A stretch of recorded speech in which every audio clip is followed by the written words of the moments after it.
Title: The CEO in Disguise. The day started like any other for Kendra Washington.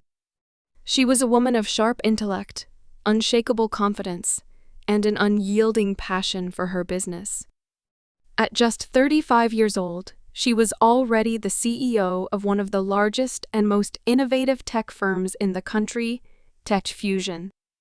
But for today, she had decided to step into her company's offices under an alias, adopting a more casual, inconspicuous look to observe how things were really running.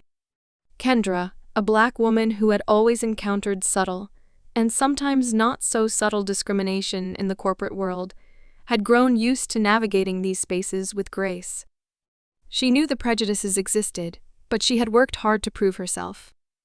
Yet today, as she entered the office, she wasn't here as Kendra Washington, CEO of TechFusion.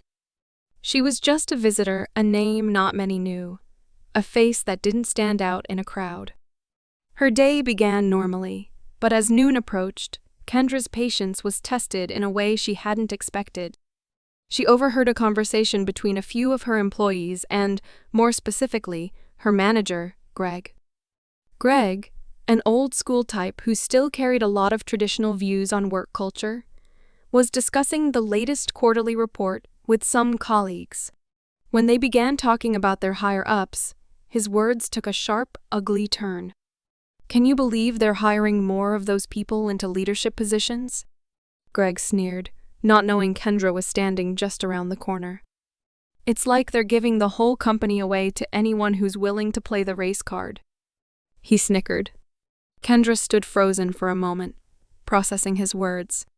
She'd always suspected that certain attitudes existed, but hearing them so openly made her blood boil. She made the decision then and there. It was time to confront him, to break the illusion and take control of the narrative. With a calm that barely matched the storm of emotion brewing inside her, she walked into the conference room where Greg was sitting.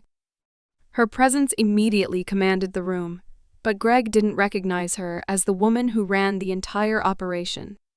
He was still too absorbed in his arrogance and judgmental commentary. "Greg, can I have a word?"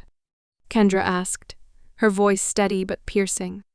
Greg looked up, a smirk playing on his lips, expecting a casual conversation. Sure. I'll be quick. Just need to wrap this up," he said dismissively, not bothering to hide his annoyance at the interruption. Kendra remained standing, her posture imposing yet calm. "Actually, it's not quick. I'd like to discuss something a little more serious," she said, her eyes narrowing slightly. Greg raised an eyebrow, not fully understanding the gravity of the situation yet. "What's up? You're not upset about the report, are you?" "It's really no big deal." "Not upset, Greg," Kendra replied coolly, her eyes locking onto his. "I just overheard you earlier talking about those people, and how you feel about diversity in leadership. Care to explain that?" The blood drained from Greg's face as he realized who was standing in front of him. The woman before him was not just any visitor. His thoughts flashed to the small, unassuming woman who'd been in the building all morning, observing his every move, listening to his every word.